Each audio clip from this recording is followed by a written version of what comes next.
March 12, 1944, near Cassino, Italy. Dawn broke pale and slow through low mountain fog.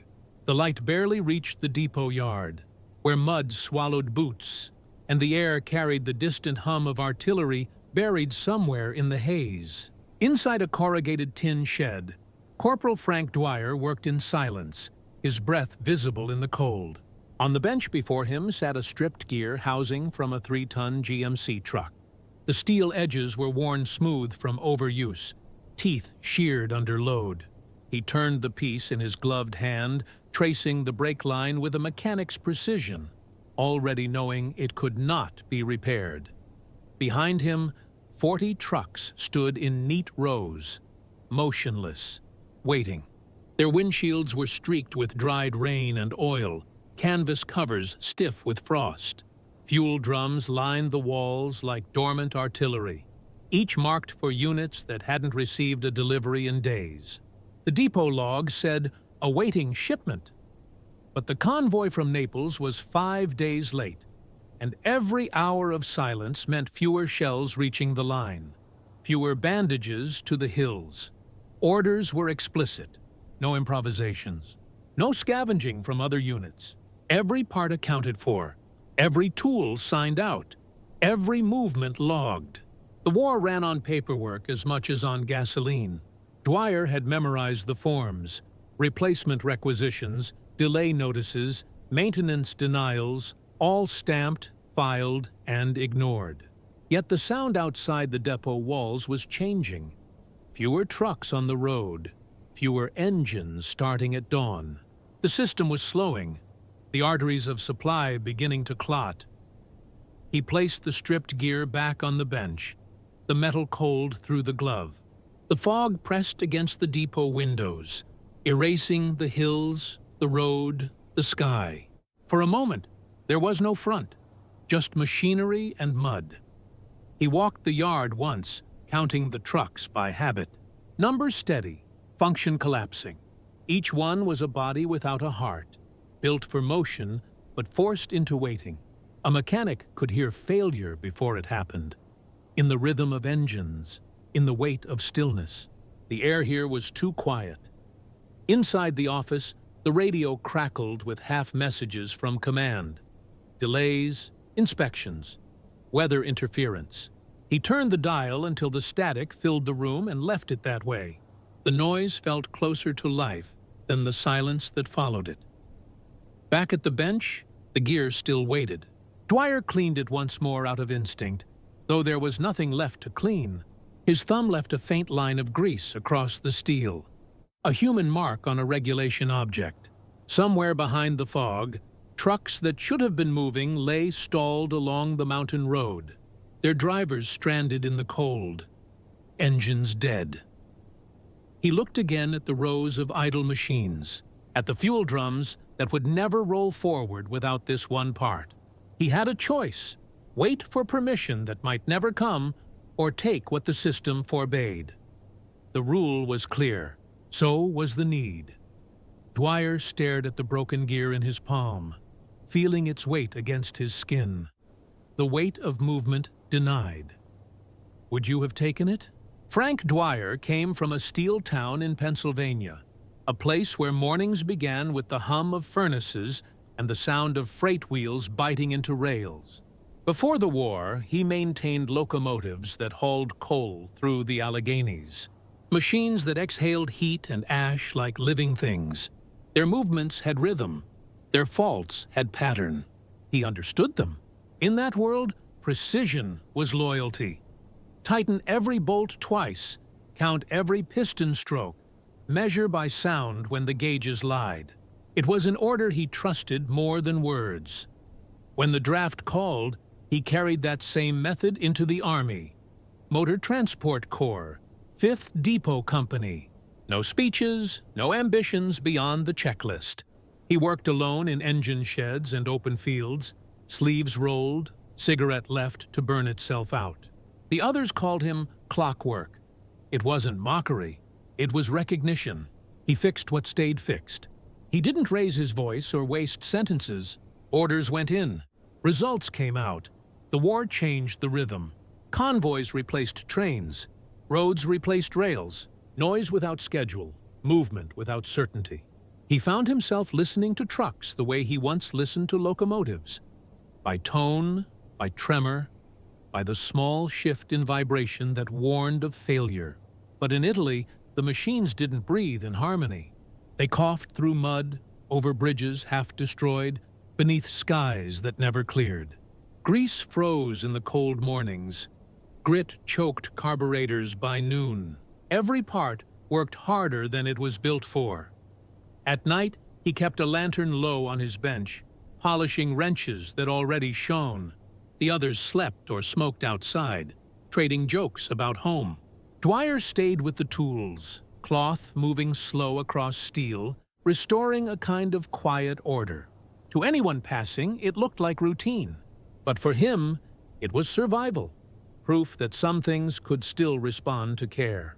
The sound of metal against rag was the only rhythm left that obeyed him. He believed quietly that the war would be won by maintenance, not medals, by fuel that arrived on time, by trucks that didn't stall halfway to the front, by bolts that held under stress. He saw victory not in speeches, but in the hum of engines that refused to stop. Men fought, but machines endured. And endurance, he thought, was what war really measured. By March of 1944, even that belief began to strain. The backlog at Cassino had turned his precision into frustration. He still counted rotations under his breath, but the numbers no longer reached their expected end. Orders arrived late. Shipments vanished. Each delay turned the depot quieter, heavier, his logbooks filled with notes he didn't trust anymore. The system, that had once moved like a machine, now stuttered like a broken valve. One evening, he sat alone by the workbench. The lantern flame flickered against the polished wrench in his hand. The reflection shook slightly. Not from wind, but from something in him starting to bend. The patience that once felt like strength now felt like weight. Around him, the convoy engines slept in rows, cold and inert. He could almost hear their stillness pressing back at him. He didn't speak. He never did. But that night, as the fog crept in and the tools gleamed faintly under the low light, Frank Dwyer began to understand that order alone could not hold a system built on delay. That sometimes, to preserve function, precision had to give way to instinct. He was a man built for machines that obeyed rules. And now, the rules were breaking. Would you have waited? Or would you have turned the wrench? The 43rd Transport Column fed an entire division through one narrow mountain road. A single artery of steel and fuel stretched from the coastal depots up through the Liri Valley toward Cassino. Every truck that moved along it carried more than drums or crates. It carried the pulse of the front. Without those convoys, artillery would go silent, kitchens would go cold, and the field hospitals would dim their lanterns one by one. Each vehicle had its assigned rhythm: load, climb, unload, return, repeat.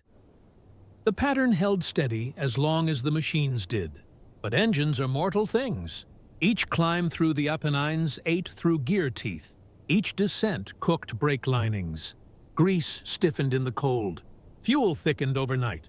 Drivers learned to listen more than talk. They measured distance not in miles, but in the change of vibration underfoot. The supply system, immaculate on paper, became brittle in mud and altitude. Dwyer understood it better than most. He had spent months under the hoods of the same engines, hearing the difference between health and failure. To him, the convoy was a living thing, a column of breathing pistons, synchronized hearts of iron. At dawn, when the trucks idled in line before departure, he could tell by sound which ones were weakening. One by one, their rhythm faltered. It wasn't loud enough to catch command's attention, but to Dwyer, it was unmistakable. A system beginning to choke on its own demand. By mid-March, the mountain road had turned into a slow, mechanical siege. The convoys climbed under constant strain, gears grinding through switchbacks carved into stone.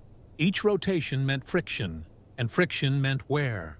The engines were built for a balance that the terrain refused to offer. Depot officers filed precise timetables, their lines of ink drawing perfect order on imperfect ground. But paper could not capture fatigue, not of men, not of machines. Every few days, one truck would fail mid-ascent. Transmission locked, axle cracked, radiator burst.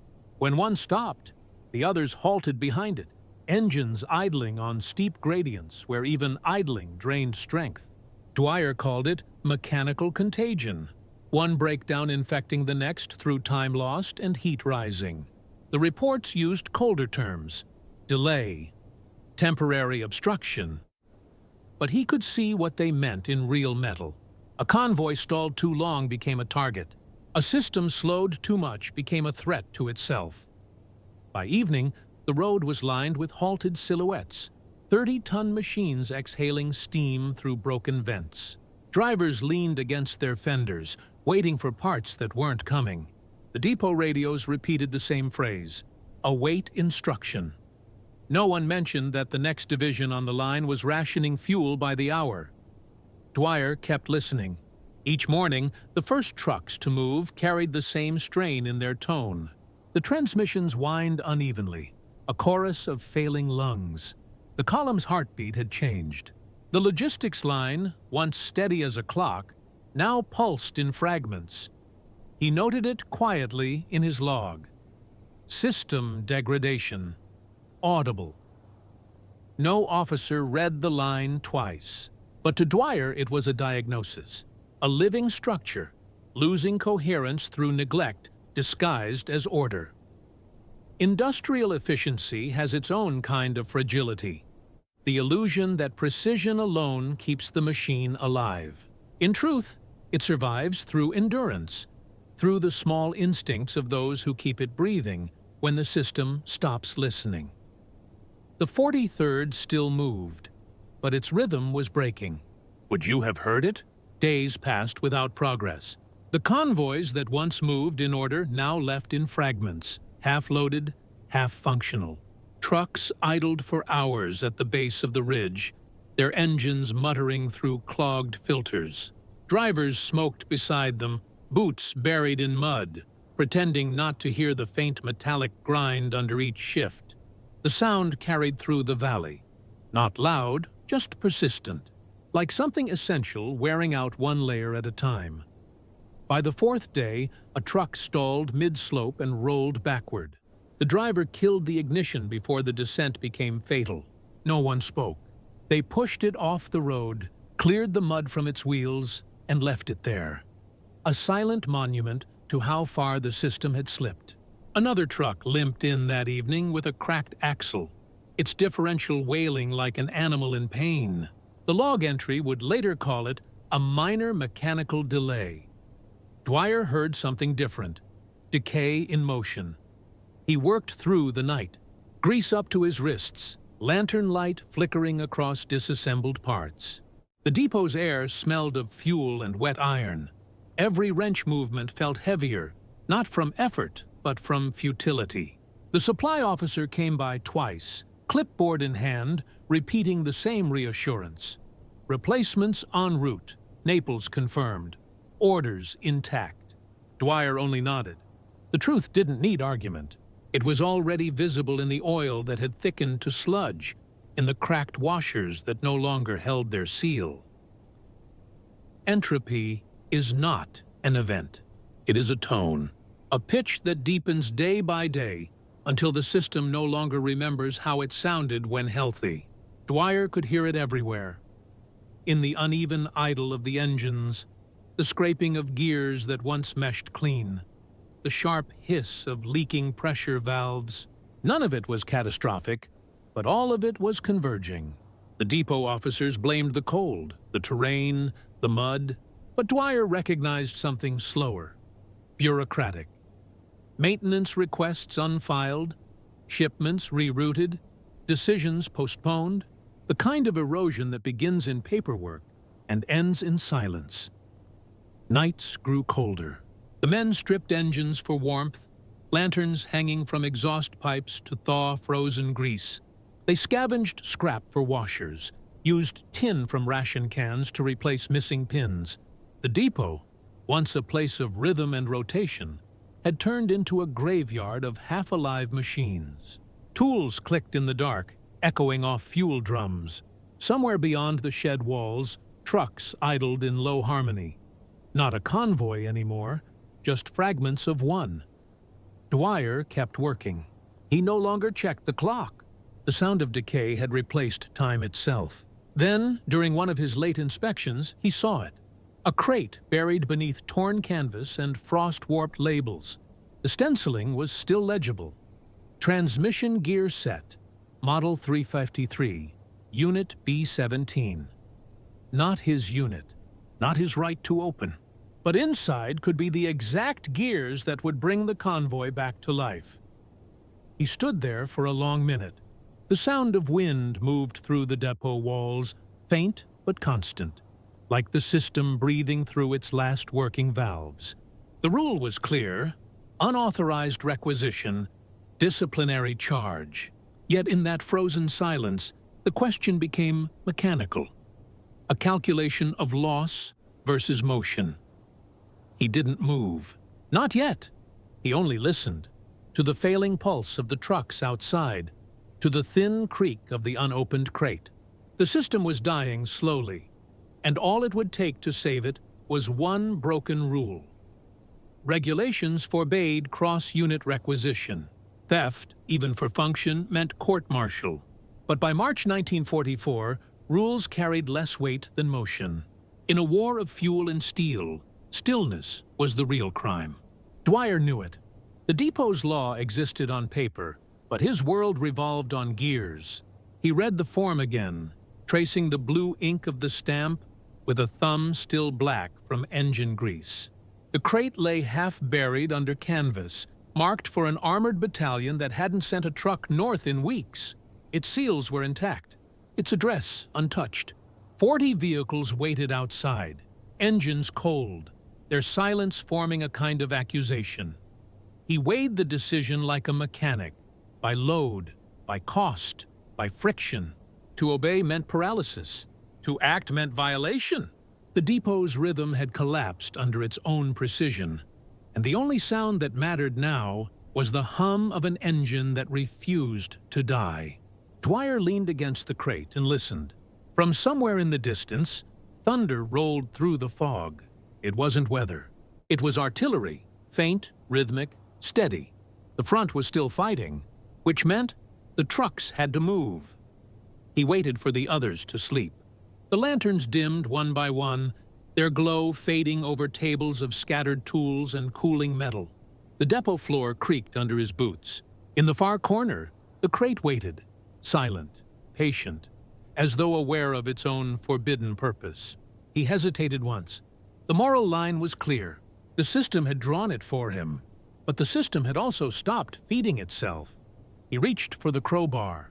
The sound it made breaking the first nail was small, almost polite. He stopped, listening for footsteps. None came. The next nail groaned out of the wood. The crate gave way. Inside, rows of steel gears, perfectly machined, each one coated in preservative oil that gleamed under the lantern's trembling light. The sight was not triumph. It was obligation. He wiped his hands on a rag and began sorting by size, matching each to the trucks he knew by sound alone. The pattern of their failures was already memorized in him. Outside, fog rolled across the depot yard. The horizon flickered faintly where the front still burned. Dwyer worked without pause, replacing the stripped gears with the stolen ones, metal sliding into alignment like a body taking breath again. The silence broke only for the slow click of his wrench, each turn an act of defiance that felt less like rebellion and more like repair. Not of one machine, but of the line itself. He knew discovery was certain. Paperwork would expose him before dawn. The officers would call it unauthorized requisition, and they'd be right. But at that hour, under that fog, authority existed far from where the work was being done. He kept tightening, checking, reassembling. When the last engine turned over, the sound carried through the depot. A low, complete vibration. One truck alive, then another, then another. Industrial systems depend on faith, that rules will hold and parts will arrive. But faith, in war, travels slower than fuel. Dwyer didn't pray. He acted. By first light, the convoy was already forming again, exhaust drifting through the fog like breath returning to a body. He wiped the grease from his hands, folded the broken seal into his pocket, and looked at the road ahead. Somewhere out there, men were waiting for supplies they'd never know came from one man's rule, broken in silence. The rule existed to protect order. He broke it to preserve movement. He worked under blackout cloth, hands steady, movements mechanical. The depot was silent except for the soft drag of metal on wood. Dwyer pried open the crate, each nail pulling free with a small, deliberate sound. Inside lay precision-cut gears, factory fresh, coated in thick grease that still held the faint chemical scent of Toledo steel. They were stamped clean. Serials, lot numbers, inspection marks, all perfect, all belonging to someone else. He didn't look for permission. He looked for fit. The parts gleamed faintly in the lantern light as he set them into the worn housings, one by one, ignoring the mismatched numbers etched into each piece. Grease mixed with mud and bloodless sweat until it left a dark human signature across the steel. Each movement was slow, exact, final, the kind of work that feels like prayer. By 03:00 hours, 10 trucks stood ready.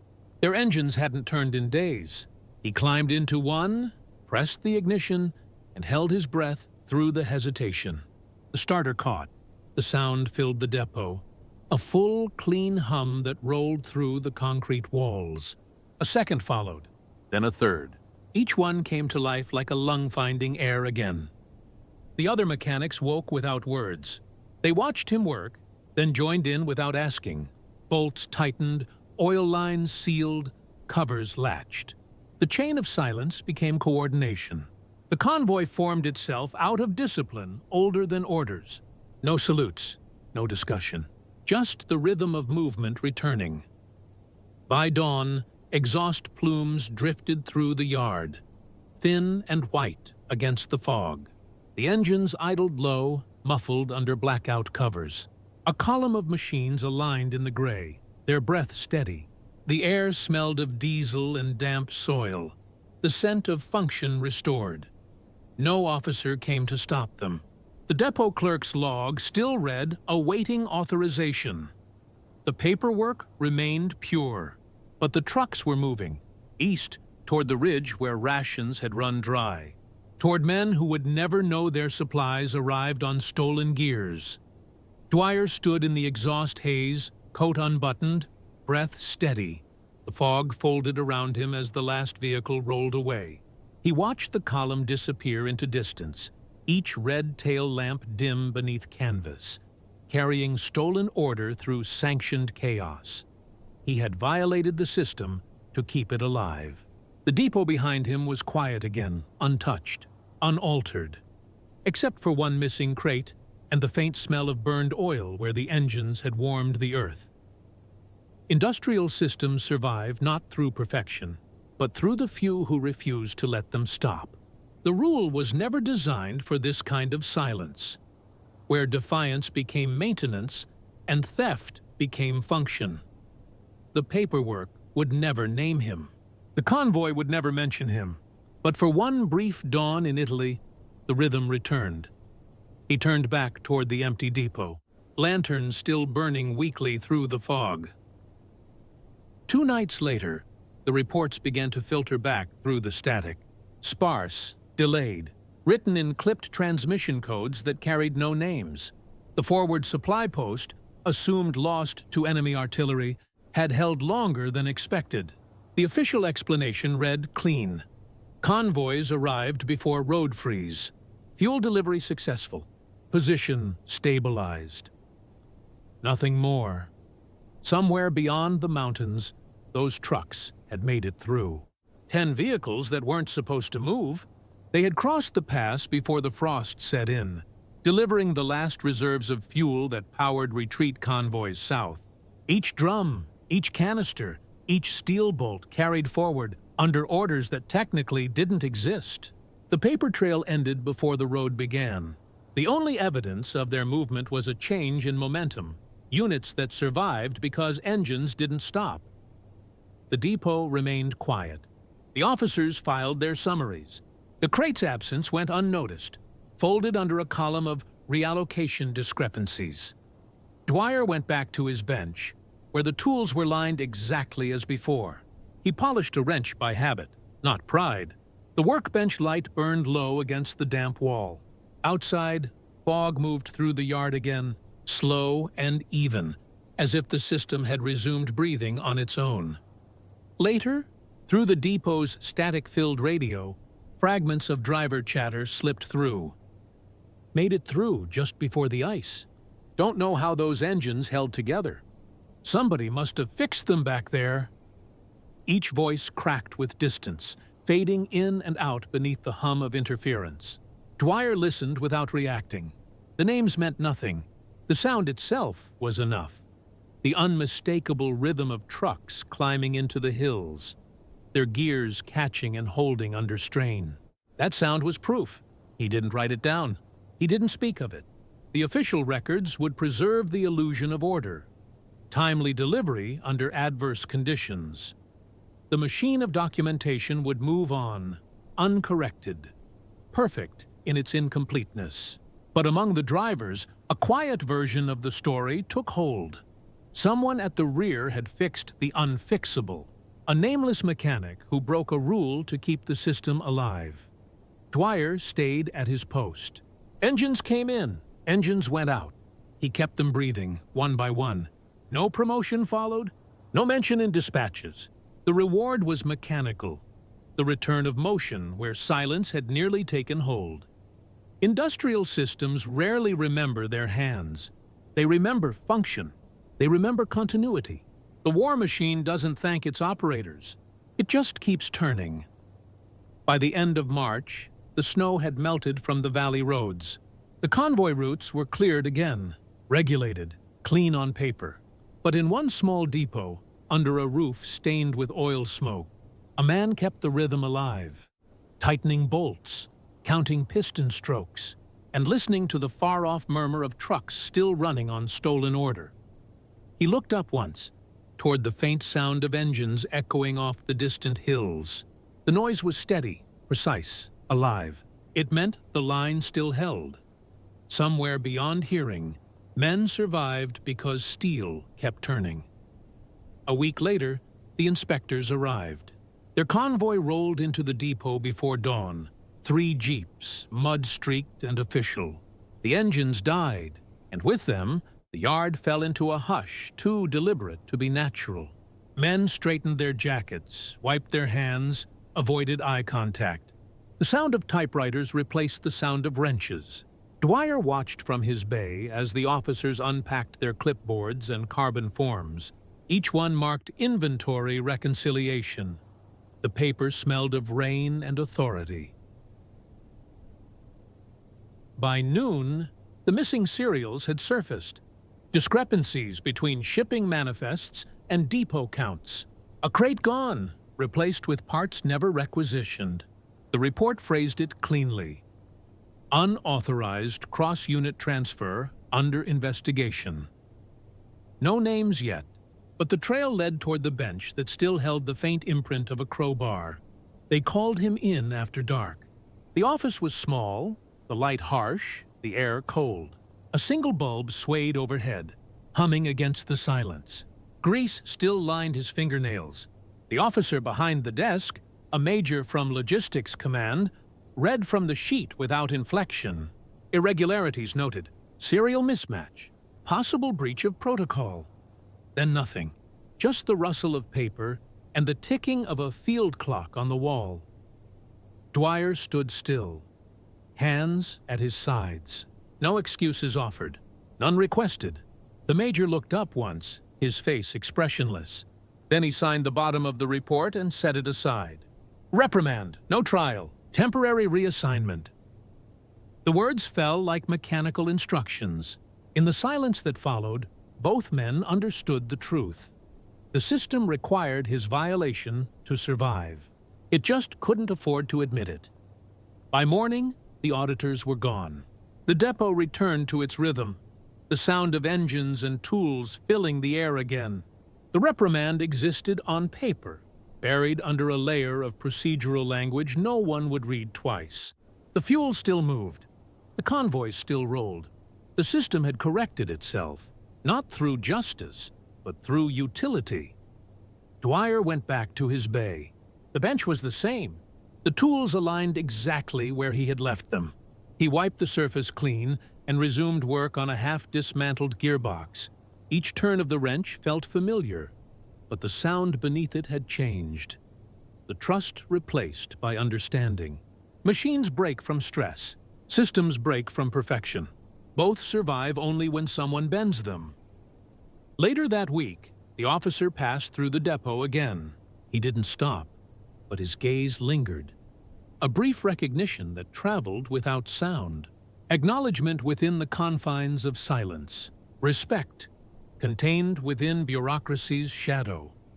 The war machine continued, indifferent but functional.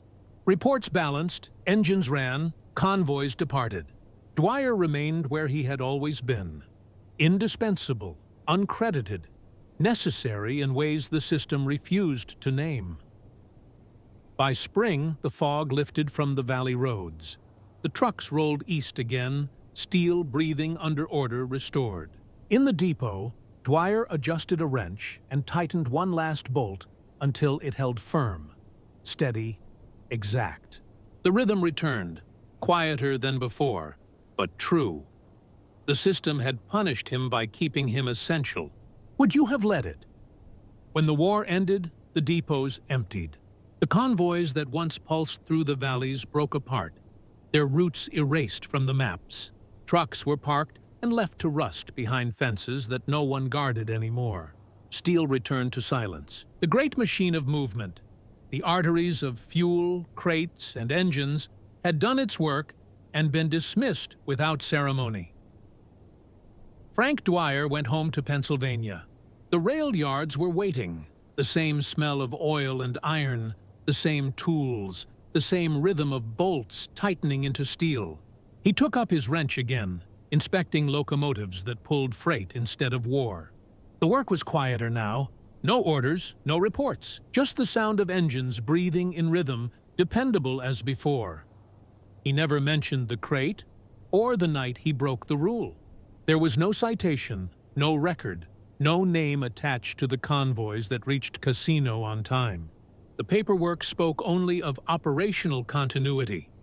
But continuity has a cost, measured not in medals, but in the weight of decisions made when no one is watching. Years passed. The war became archives and textbooks. The men who fought were remembered in parades and photographs. The men who repaired were not. Yet, without the ones who turned wrenches in the dark, no column would have advanced. No retreat would have survived. Their victories were measured in movement. Trucks that didn't stall, trains that arrived, supply lines that didn't break. Dwyer worked through the decades with the same precision he'd carried through the war. He kept his tools lined in sequence, his ledgers neat, his hands always marked by grease. He said little, but his machines spoke for him. The steady hum of engines under his care, each one a small defiance against decay. Industrial systems have no memory, only results.